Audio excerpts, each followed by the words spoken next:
Olá, meus amigos do canal G. Vital, mais um vídeo aí para o nosso crescimento. Bom, gente, o vídeo de hoje talvez fique um pouquinho extenso, mas eu queria te pedir, assista nem que seja em 2 vezes. Eu vou fazer aqui um apanhado geral sobre os papas e os imperadores da vida de Lutero. Todos os papas que passaram pela vida de Lutero, desde que ele nasceu até a sua morte, e vou falar um pouquinho sobre a vida de cada um deles. Eu vou te mostrar coisas que eu acho que é importante você, evangélico, você, católico, entender. O meu propósito dessa playlist que eu criei, falando sobre o catolicismo desconhecido, não é para atacar católicos. Eu reconheço a seriedade e a honestidade de muitos católicos. Eu acredito plenamente na salvação de muitos católicos, como creio na perdição de muitos evangélicos. O meu canal tem muito mais, meu não, nosso, não gosto de dizer que é meu, mas o nosso canal aqui, ele tem muito mais críticas aos evangélicos do que a católicos. Mas o problema é que tem se levantado muitos e muitos youtubers intelectuais católicos falando dos protestantes, falando do movimento protestante, nos colocando no inferno, convidando a gente a ser católico e falando uma série de coisas que não são verdadeiras. E vou dizer, são desonestas. O que eu vou mostrar aqui hoje é um desafio a você, católico, pelo seguinte, porque, por exemplo, esses dias eu estava assistindo no canal do professor Marcelo Andrade, né? E o professor Marcelo Andrade, não estou aqui desmerecendo o conhecimento dele, nem quero nem de longe medir o meu conhecimento com o dele, né? Eu sei da capacidade intelectual dele, do conhecimento, da bagagem que ele tem, mas o que a gente conhece é suficiente para entender que ele está sendo desonesto, vou repetir, ele está sendo desonesto intelectualmente, como a maioria desses católicos das redes sociais estão sendo desonestos intelectualmente, e aqui está o meu desafio, a provar que eu estou errado, diante do que eu vou mostrar aqui. Por quê? Porque, veja bem, o professor Marcelo Andrade disse, se as pessoas conhecessem a vida de Lutero, elas não seriam mais protestantes. E aí eu disse que isso é desonesto, e vou reafirmar, ele está sendo desonesto por 2 razões. Primeiro que a base da fé protestante, a base da fé evangélica, eu não estou falando desses falsos evangélicos de hoje, não. Dessa grande maioria de falsos pastores, de lobo, de mentirosos, de hipócritas, não. Eu estou falando do verdadeiro evangelho. Então, a base do evangelho, a base da nossa fé cristã, da minha fé cristã, não é a vida de Lutero, nem de Zwinglio, nem de Calvino, nem de John Wesley, nem de Billy Graham, nem do meu pastor, nem de ninguém. A base da minha vida, da minha fé cristã, é a Bíblia Sagrada. Primeiro ponto é esse. Segundo ponto é que essa afirmação, ela é desonestíssima. Por quê? Porque se essa verdade é válida, né, para Lutero, que se conhecêssemos a vida de Lutero não seríamos protestantes, então eu pergunto o seguinte, essa verdade, esse princípio, esta afirmação também vale para os papas? Se conhecêssemos a vida dos papas, nós não seríamos católicos? Porque o que eu vou mostrar aqui, e vou deixar um desafio aos católicos, é para que anotem tudo que eu vou falar, pesquisem o que eu vou falar e se aprofundem numa verdadeira pesquisa, ao invés de ficarem apenas acreditando no que dizem, porque o que dizem para vocês aí, a grande maioria dos católicos de hoje da internet, eles contam meias verdades. Porque é fácil execrar a reputação, assassinar a reputação de Lutero, né? Falando qualquer coisa da vida de Lutero e esconder os podres dos papas. Até porque Lutero, ele era um monge católico agostiniano. E o papa é o papa. Se Lutero não é digno de ser ouvido porque cometeu muitos erros, o que dirá então dos papas que são os sucessores de Pedro? Dos papas que são os representantes de Cristo na terra? Dos papas que em algum aspecto são infalíveis?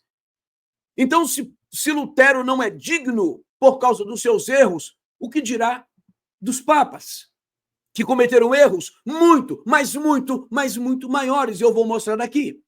Então, eu quero começar esse meu vídeo falando, mostrando aqui umas coisas interessantes. Primeiro, eu queria sempre, gente, me perdoe, mas eu preciso te convidar a ajudar esse canal. Aqui está o nosso Zap, aqui está o nosso Pix. Qualquer ajuda sua será bem-vinda. E também esse número é para o seu contato. Quer discordar, quer criticar, quer estudar? Vamos estudar juntos. Eu me disponho a isso, tá bom? Conheça as nossas playlists e os bastidores do mundo e o nosso canal no Telegram. E te convido a participar deste trabalho. Seja membro deste canal. Vou deixar o link aqui na descrição. Então, vamos seguir aqui com o vídeo. Vou aumentar a tela aqui para vocês, tá bom? E vou começar a passar alguns slides aqui. Então, aqui estão os imperadores e os papas que passaram pela vida de Lutero. Então, vamos lá. Lutero nasceu no ano de 1483, ou seja, século XV, e morreu no ano de 1546, século XVI. Então, vamos falar aqui um pouquinho sobre o imperador Maximiliano I. Maximiliano I, ele era o imperador do Sacro Império Romano Germânico. Esse nome foi dado posteriormente.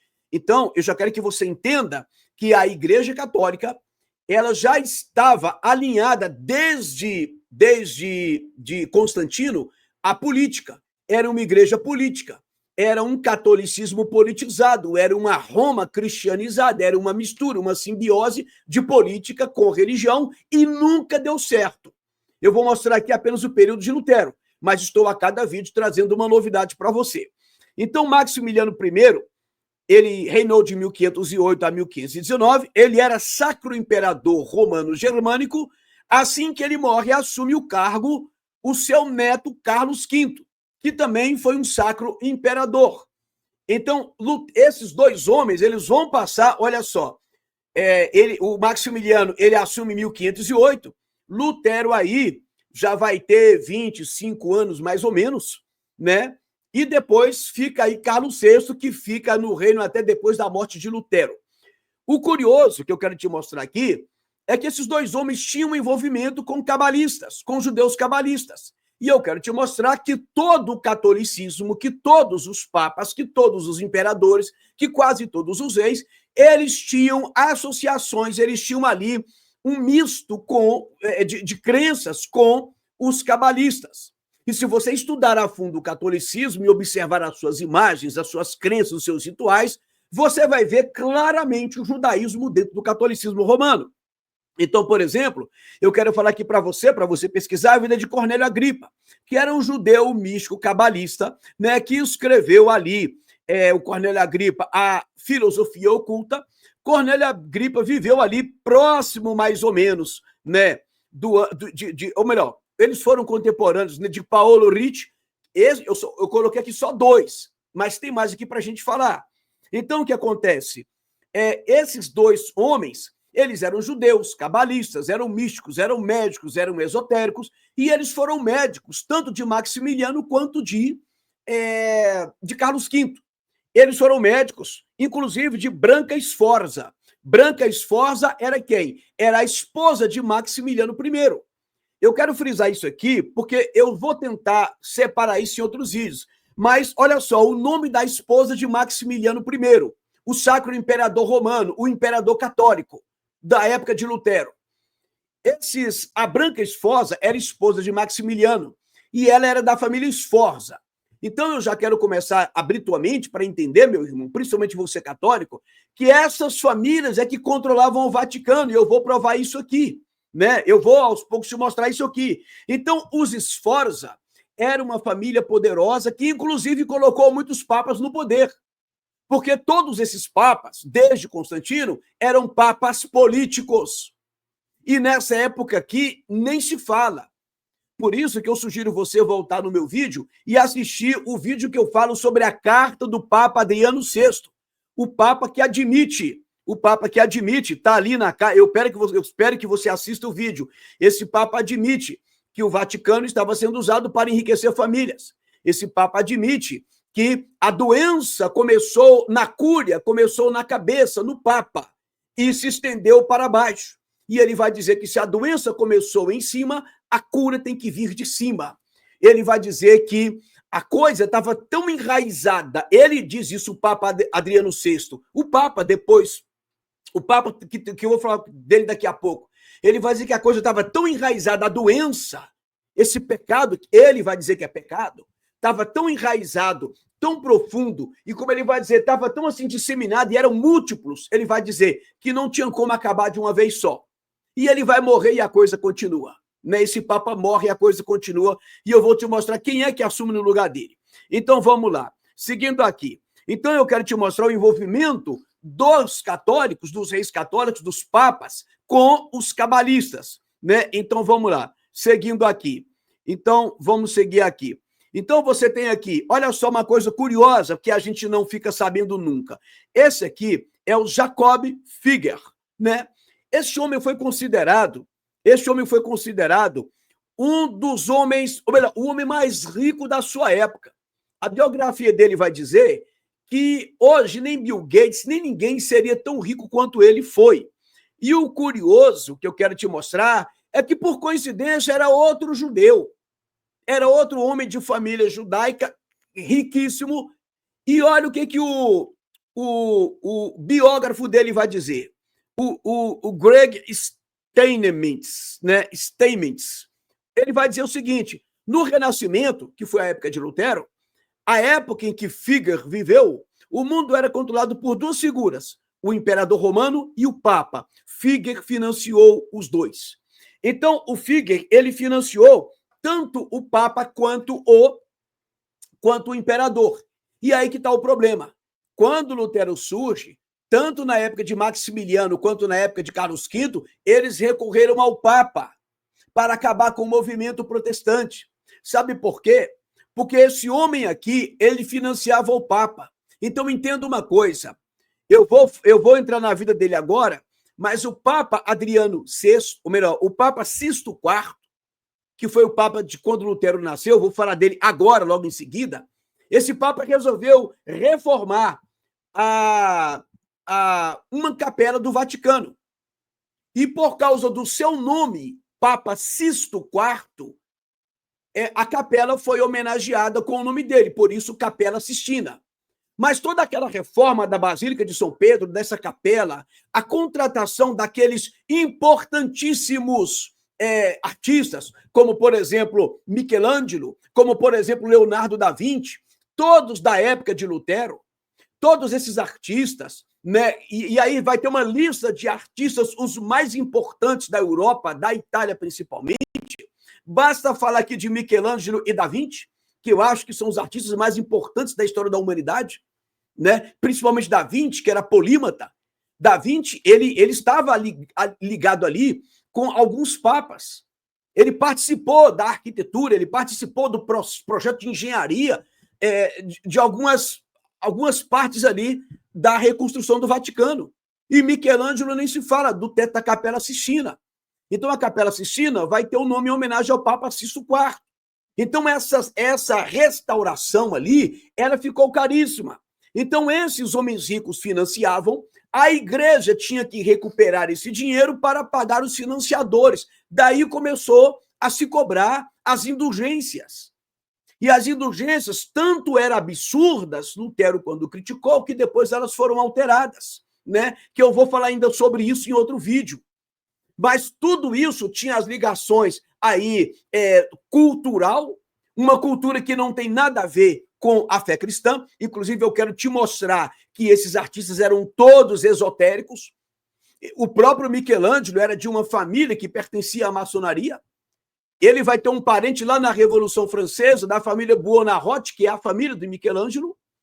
E essas famílias todas eram esotéricas. Na verdade, o Renascimento foi humanista. Na verdade, esses pintores, esses artistas todos eram humanistas. Esses papas todos são humanistas. É revoltante você ver, por exemplo, hoje os católicos falarem Lutero era um humanista. Quem não era humanista nesse tempo? Quem não era?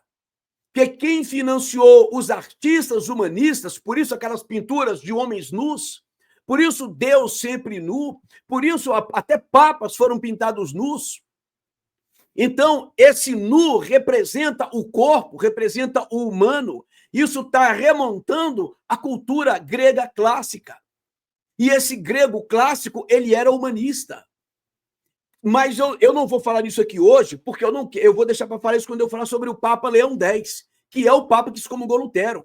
Este Papa foi o maior financiador do humanismo esotérico renascentista.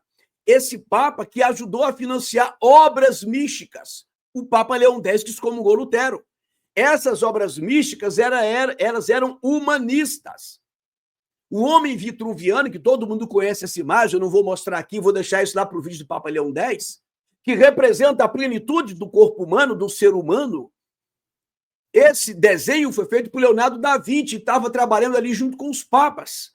Humanistas, humanistas e humanistas. Então, vamos lá, vamos seguir aqui. Então, esse homem aqui financiou, né, os papas e os imperadores. Se ele financiava, ele exigia. Por isso, ali as indulgências começaram a ser cobradas de forma tão intensa. Então, vamos seguir aqui. Olha só. Então, aqui você tem o Papa Sisto IV. Olha só, o Papa Sisto IV, ele assume o papado em 1471 e vai deixar 1484. Foi um longo papado aí de 13 anos. Observe bem. Quando ele deixa o papado, 1484, preste atenção nisso aqui, meu irmão. Você vai ver, quando ele deixa o papado em 1484, Lutero tem 1 ano de idade, porque Lutero nasceu em 1483. Então, quando Lutero nasce, o Papa era o Sisto IV. E ele vai deixar o papado 1 ano depois que Lutero nasce. Observe que Sisto IV se chama Francesco della Rovere. A família della Rovere, ela colocou no poder 2 papas. 2 papas. Então, o que acontece? Observe que um outro papa vai ser sobrinho desse papa aqui, que vai ser justamente o Papa Júlio II. Vai ser um dos papas da vida de Lutero. O que eu quero dizer para você com isso? Que a maioria dos papas, boa parte, não vou dizer a maioria, porque eu não tenho esse dado, mas boa parte dos papas, eles eram das mesmas famílias. Quando você vai estudar ali as autoridades políticas da época, os duques, os marqueses, os papas, quase todos os cardeais eram homens que pertenciam às mesmas famílias, porque era o poder imperial que controlava o Vaticano através dessas famílias. Eu vou dar o nome para vocês dessas famílias num vídeo mais à frente. Então, quero que vocês entendam uma coisa, eu vou afirmar isso aqui com muita clareza. Preste atenção, o Império Romano nunca caiu. Vou repetir para você, meu querido irmão, minha querida irmã, o Império Romano nunca caiu. Roma é chamada de cidade imortal. Cidade eterna é o nome mais comum, a cidade eterna. Então, o Império Romano, ele fez uma simbiose com o cristianismo que gerou a Igreja Católica Apostólica Romana. Quem controlava o Vaticano sempre foi as famílias que controlavam Roma. Estude isso. Então, você vai ver que os papas, eles eram agentes políticos. Vamos aprofundar isso aqui, porque você vai entender as várias famílias poderosas que sempre tinham ali um membro no Vaticano que era colocado nos monastérios, que iam estudar, que depois eram eleitos e nomeados para o colégio de cardeais, que depois se tornavam papas, e assim eles colocavam outro filho para ser um membro do corpo militar, e aí as famílias dominavam todas as áreas. E houve muitas brigas, muitas mortes, muitas conspirações. Eu vou te mostrar uma aqui, né? Por causa do poder que a Igreja Católica tinha. Então, eram agentes políticos. É muita coincidência numa família, por exemplo, Medici, a família Medici, né, que pronuncia Medici, uma família que teve 4 papas. Será que todo mundo era tão santo assim? Ou será que o poder era político? O papa que excomungou Lutero era um papa Medici, da família Medici. Vamos lá, mas vamos seguir aqui. Então, observe bem. Então, o Papa Sisto IV, só para vocês terem uma ideia, esse Papa aqui, a Capela Sistina se dá em homenagem a esse Papa. Por isso, Sisto de Sistina vem de Sisto, né? O curioso é que esse Papa, ele participou da conspiração dos Pazzi. Olha só, eu não vou entrar em detalhes agora, porque eu quero falar disso lá na frente. Mas esse Papa aqui de Lutero, ele é acusado de ter participado da conspiração dos Pazzi. O que era a conspiração dos Pazzi? Pazzi, ou seja, a família escreve P-A-Z-Z-I, é o mesmo de pizza, né? Pazzi. Esses Pazzi eram uma família de banqueiros poderosos, que eram rivais da família Médici. Porque todos queriam ter um papa no Vaticano. Por quê? Porque esses banqueiros administravam a riqueza do Vaticano.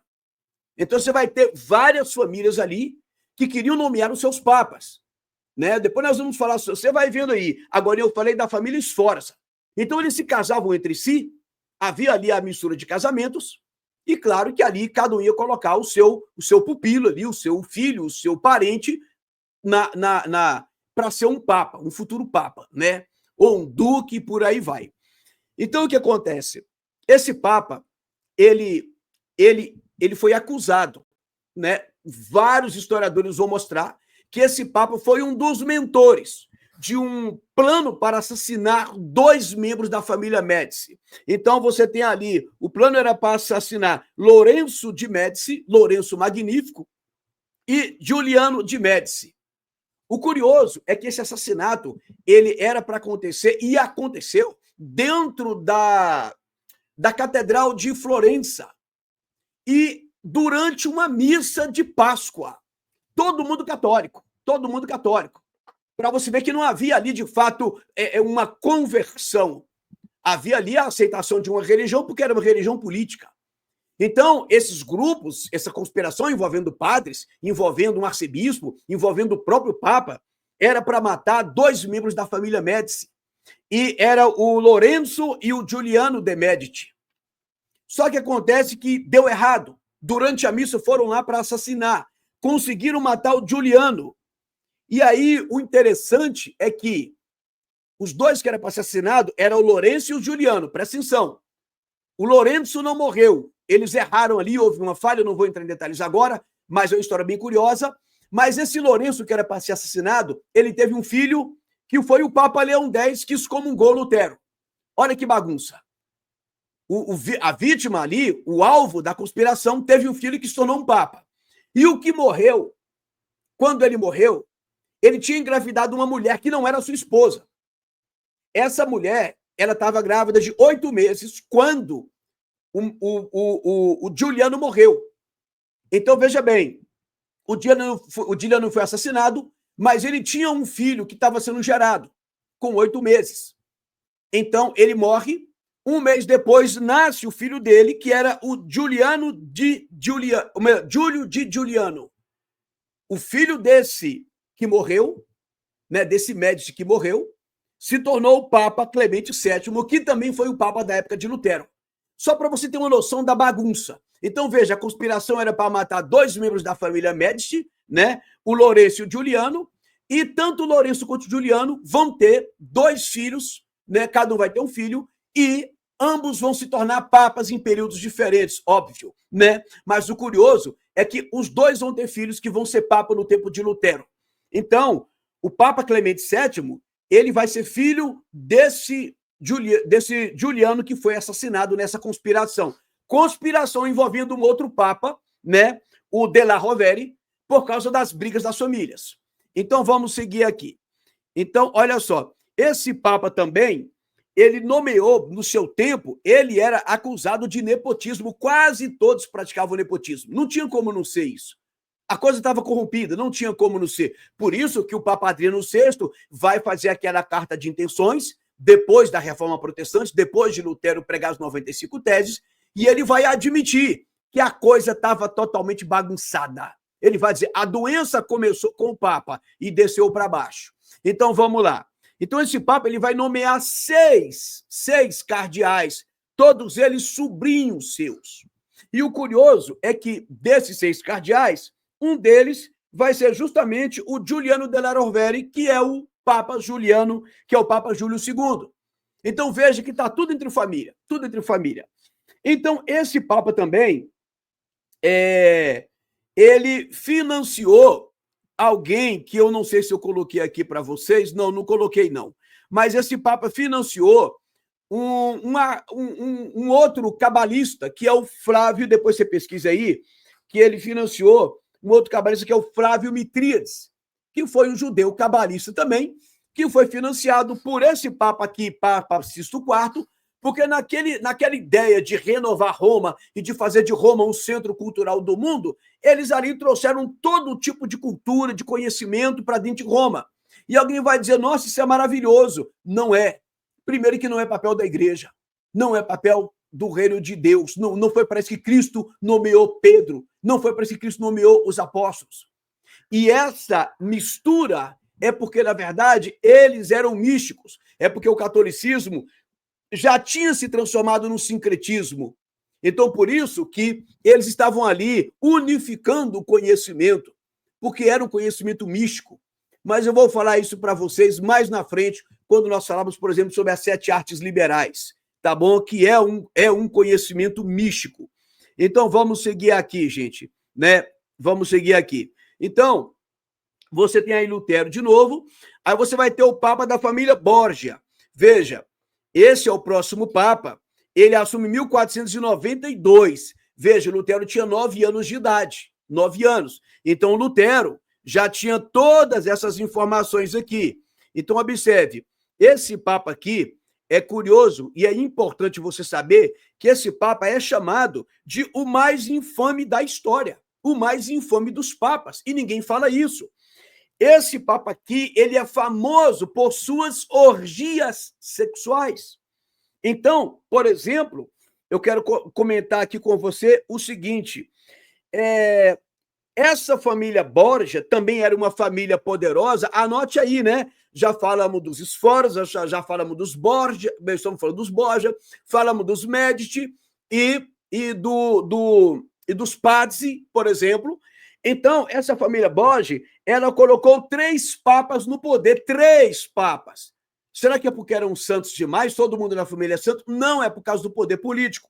Então, pesquise aí, família Borgia, pesquise com honestidade. Então, colocaram 3 papas no poder. Um outro foi o Papa Calixto III e um Papa Inocêncio X. Quero falar especificamente depois sobre o Papa Calixto III. Então, olha só, esse Papa teve vários filhos. Algum deles ele assumiu. Esse Papa, ele teve uma filha chamada Lucrécia Borgia, que casou com um outro Sforza. Lembra? Tinha um Sforza na família de Maximiliano, agora um Sforza na família da filha deste Papa. Então, esse casamento, inclusive, nem deu certo. Foi arranjado pelo próprio pai, que era o Alexandre VI. Gente, o Alexandre VI, Rodrigo Borgia, ele é muito famoso por suas orgias. Depois você pesquisa o Banquete das Cortesãs, ou Banquete das Castanhas, que essa noite foi uma noite considerada talvez a mais promíscua acontecida na casa desse Papa, bancada com dinheiro dos fiéis. Então, não vou entrar em detalhes dessa noite aqui, porque vai ficar para um outro vídeo, tá bom, gente? Mas o que acontece? Esse Papa se tornou cardeal com 25 anos de idade, e era comum ter cardeais novinhos. Vou te mostrar coisa mais escandalosa que isso. Então, ou seja, depois a gente fala sobre os escândalos sexuais da família Borgia, porque não é privilégio desse Papa, é a família. Esse Papa, ele teve um filho que tentou ser cardeal, que depois foi para o campo militar e teve problema ali com os Medici, por aí vai. Era sempre aquela bagunça, guerra em cima de guerra, né? Vamos lá. Então, depois dos Borgia, nós vamos ter o Papa Pio III, ele ficou no governo ali do Vaticano somente 26 dias, né? E aí depois nós vamos ter o Papa Júlio II, o Terrível. Gente, olha que curioso. O Papa Júlio II é também... depois eu quero falar uma coisa sobre os Borgia, tá? Mas vamos falar no final, quando chegar... Vai ter só mais um Papa aqui, nós vamos encerrar, tá bom? Mas olha só, esse Papa Giuliano della Rovere, o Terrível, veja o nome dele aqui. Ele é da família della Rovere. Lembra que eu falei do Papa Sisto IV, da Capela Sistina, que participou da conspiração dos Pazzi para assassinar dois membros da família Medici? Então, esse Papa aqui, Júlio II, o Terrível, ele era sobrinho do Papa Sisto IV. Ele foi um dos sobrinhos colocado no colégio dos cardeais e se tornou Papa. Então, esse Papa aqui tem uma coisa bem curiosa dele. É que esse Papa aqui, ele pegava a espada e ia para a guerra. Ele tentava ali ampliar os estados papais, porque o Papa, ele é uma espécie de rei dentro de Roma. Ele é um líder político. Ele é um líder de um poder político. Vocês sabem disso. Ele é um chefe de Estado, né? Então, só que é um Estado curioso, né? O Vaticano, ele não podia ser um Estado, porque, na verdade, para você ser um Estado, você tem que ter o quê? Você tem que ter um povo, você tem que ter um governo e você tem que ter um território. Eles têm um território, eles têm um governo, mas eles não têm um povo, não têm uma nação. Por isso que eu falo, o catolicismo, ele é o Império Romano ali estendido e metamorfoseado na figura da Igreja Católica. Pense isso que eu estou falando, gente. Então, vamos lá. Então, esse Papa, ele financiou, ou melhor, esse Papa aqui, ele era sobrinho do Papa Sisto IV. Esse Papa, ele teve problemas seríssimos com Michelangelo, né? Porque problema de pagamento, problema com outras coisas. Michelangelo dizem que era muito temperamental e por aí vai. Esse Papa também. E esse Papa se empenhou em muitas guerras, muitas guerras. Ele teve uma filha também. Quase todos os papas tiveram filhas, a maioria deles ilegítimas, né? Porque até um certo período o Papa não era proibido de ser casado. Mas o problema é que as filhas deles eram fora do casamento, eram com mulheres casadas e por aí vai. A filha dele era Felícia della Rovere. Felícia della Rovere, que foi uma mulher que tinha poderes. Ela influenciou outros papas e ela tinha poderes políticos muito fortes, né? Então pesquise Felícia della Rovere que você vai descobrir. Essa filha dele foi prometida em casamento ao Gian Giordano Orsini. Veja, Orsini, ela foi prometida, a filha do Papa, em casamento a Orsini. Orsini era outra família que controlava o Vaticano. Então, já citei quantas aqui, né? Os Pazzi, os Orsini, já citei aqui, enfim, como é que fala aqui? Já citei aqui os Medici, já citei aqui os Sforza, famílias que controlavam o Vaticano. Então, eles estavam sempre se casando entre si. Não era questão de santidade, de fé, de nada disso. É por isso que esses papas, com essa vida toda torta, eles tinham que criar dogmas que justificassem o que eles inventavam. Porque a Bíblia não dá amparo para nada daquilo. Então, à medida que o tempo evoluía, que as coisas iam mudando, foi-se necessário criar dogmas que justificassem aquilo que a igreja já estava praticando. Então, vamos lá. Esse Papa praticou a vinda de indulgências, ou seja, concedendo o perdão das penas através de pagamentos financeiros. Isso foi denunciado por Lutero. E eu vou te mostrar que Lutero não estava errado na questão das indulgências. Eu vou te mostrar que esses católicos intelectuais, eles mentem quando eles falam isso, porque eles escondem a verdade do que eram as indulgências. Então, vamos lá. E esse Papa ia para as guerras, como eu falei. Gente, entenda uma coisa, quantas mortes aconteceram por causa dessas guerras? Quantas mortes? Quantas mortes? Mas eu quero falar agora aqui sobre o Papa Leão X. Esse Papa aqui, gente, foi o Papa que excomungou Lutero. Olha o nome dele, Lourenço de Medici. Esse Papa era filho de um dos irmãos que era para ser assassinado lá na conspiração dos Pazzi. Então, entenda, o pai dele era o Lourenço, o Magnífico. Só que o Lourenço não morreu. Houve um problema ali na hora, um erro estratégico ali, dentro da Catedral de Florença, durante a missa de Páscoa, o pai dele tentar assassinar o pai dele. Não conseguiram.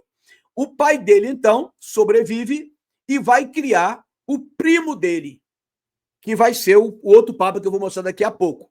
Então, não vou falar dele agora aqui, porque eu quero falar dele especificamente, porque é no período desse Papa que o esoterismo oriental humanista, que as obras que vão trazer o esoterismo cabalista, principalmente para o Ocidente, que vai meio que oficializar, porque o catolicismo já tinha ali incorporado muito de Platão, do neoplatonismo, mas oficialmente vai ser incorporado no Renascimento o esoterismo cabalista. E não tem como negar isso. As pessoas hoje falam de renascimento, e acham que é só uma questão de resgatar a cultura grega clássica e acham isso muito lindo, mas não sabe o que está por trás disso. Eu vou te falar sobre o renascimento, vou te mostrar que ele era esotérico e vou te mostrar as consequências disso para o Ocidente e vou te mostrar as simbologias esotéricas em quase todas as ciências que hoje controlam e governam e conduzem o nosso mundo. Qualquer ciência, seja o direito, seja a medicina, seja a zootecnia, seja a veterinária, eu vou te mostrar isso. Você vai falar assim, caramba, é impressionante. Então vamos deixar o Papa Leão X mais para frente. E aí, eu quero te falar do Papa Adriano VI. Eu fiz um vídeo só sobre esse Papa. Esse Papa, quando Leão X, porque o que acontece? Lutero, ele vai, como é que fala? Lutero, ele vai pregar as 95 teses justamente aqui no governo de Leão X. E esse Papa Leão X vai excomungar Lutero. Então, esse Papa vai morrer em 1521. E aí vai assumir o Adriano VI. Gente, vale a pena vocês verem aqui o meu vídeo quando eu falo sobre o Papa Adriano VI. Esse Papa vai dizer que o papado, que o Vaticano, que o ministério eclesiástico não é para enriquecer famílias, os nossos parentes, palavras desse Papa. Esse Papa vai dizer que se não corrigirmos todos os abusos de um só golpe, não se espantem, porque não dá para corrigir de um só golpe, porque ele vai dizer as doenças estão profundamente enraizadas, e elas são múltiplas, não dá para resolver de uma vez só. E ele vai dizer que essas doenças, ele vai dizer, ela começou com os papas, ele vai dizer, a enfermidade, ela se tem propagado da cabeça aos membros, ou seja, desde os papas até os prelados. Veja lá o vídeo que eu fiz sobre este Papa, para você entender. Então, vamos lá. Então, aqui está o Papa Adriano VI. Depois disso, é isso que eu quero que vocês entendam aqui. Quem é que assume depois do Papa Adriano VI? Ele fica nem 2 anos no poder. Ele era chamado de Papa Reformista. Ele concordava que tinha que haver uma reforma, mas ele morreu. E ele não teve apoio, da igreja. Porque, óbvio, que se você tem uma igreja contaminada, totalmente, vamos dizer assim, como é que chama?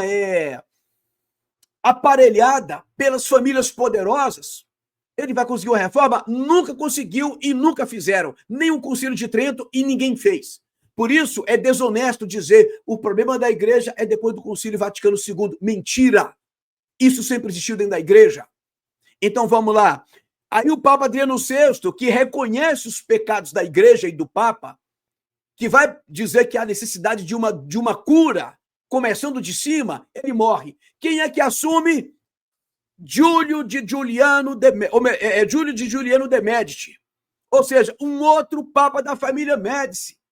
Católicos, pelo amor de Deus, sejam honestos. Entenda uma coisa. Lutero prega as 95 teses durante o governo de um Papa chamado Leão X, que era um Papa da família Médici. O Papa se chamava Giovanni de Lorenzo de Médici.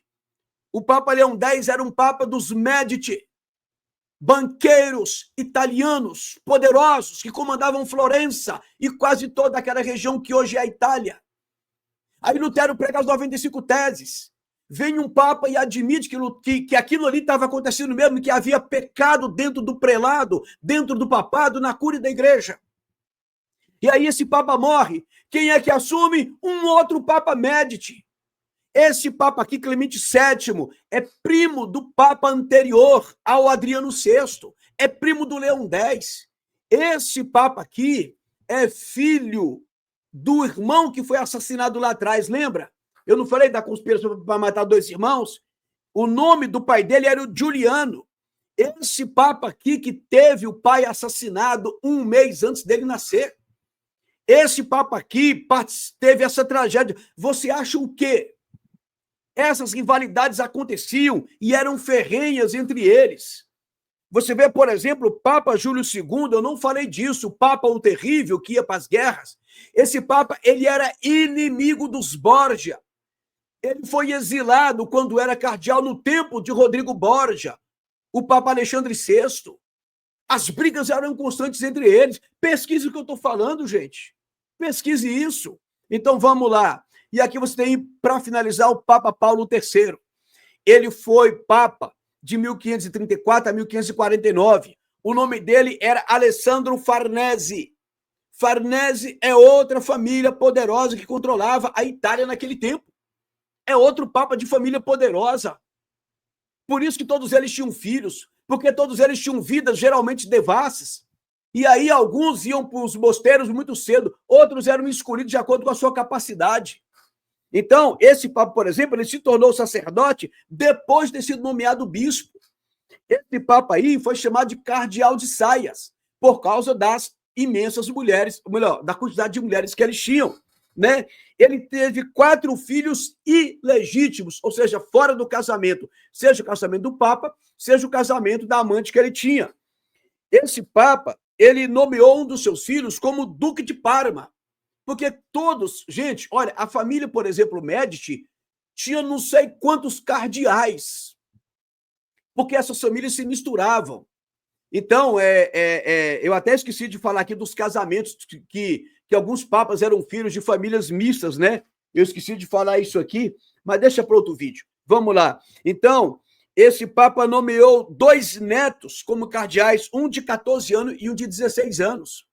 Era comum nomear cardeal novo para que mantivesse ali a família dentro do poder do Vaticano. Ele aprovou, foi esse Papa que aprovou a ordem dos jesuítas. Os jesuítas não é nada do que você imagina. Uma ordem militar, que hoje está por trás do governo do mundo. Então, um dia vamos falar só sobre os jesuítas, né? É um exército do Papa, que, na verdade, que controla o próprio Papa. Quem manda no Vaticano não é o Papa, são os jesuítas. Mas deixa isso para outro vídeo. Ele teve um neto, esse Papa, casado com uma filha ilegítima de Carlos V. Então, Carlos V, que era o imperador nesta época, porque Maximiliano já tinha morrido, ele teve uma filha ilegítima que casou com o neto deste Papa aqui, né? Esse Papa foi nomeado cardeal por Alexandre VI. Eu vi em 2 fontes que Alexandre VI, ele tinha como amante, ou seja, a irmã desse Papa. Então, quer dizer, a irmã de Alessandro Farnese, ou seja, a irmã de Paulo III, ele ainda não era Papa, mas ela era amante de Alexandre VI, o Rodrigo Borgia, né? Que era inimigo de Júlio II, as famílias inimigas. Então, essa mistura, você nomeava as pessoas dessa forma, para o papado, para o cardinalato e por aí vai. E foi por curiosidade que eu coloquei aqui que esse Papa foi o responsável também, né, pelo Concílio de Trento, pelo estabelecimento da ordem dos jesuítas, pela morte de William Tyndale, lembra? Que alguns chamam William Tyndale, eu nem sei a pronúncia corretamente, mas todo mundo conhece William Tyndale porque ele traduziu a Bíblia para o inglês, ele foi perseguido pela Inquisição ali na Inglaterra, e curioso também é que tanto Clemente VII quanto Paulo III fizeram parte ali, né, da exclusão do rei Henrique VIII da Inglaterra, que a história diz que é porque ele queria casar de novo, anular o seu primeiro casamento para casar de novo, mas na verdade havia uma rixa ali, porque a esposa dele era parente de Carlos V, que era o Sacro Imperador Romano, e aí tem aquelas políticas. Gente, entenda uma coisa, a política era suja já naquele tempo, e os papas eram agentes políticos, nomeados por famílias. Os papas, na realidade, eles eram testas de ferro dessas famílias. Se você é católico e não pesquisar isso, você vai morrer enganado. Porque a sujeira que acontecia era muito grande. Era muito grande. Né? É difícil até você relatar tanta coisa que você estuda, porque a sujeira é muito grande. Bom, gente, vou encerrar por aqui. Espero que esse vídeo seja útil e que Deus abençoe a todos.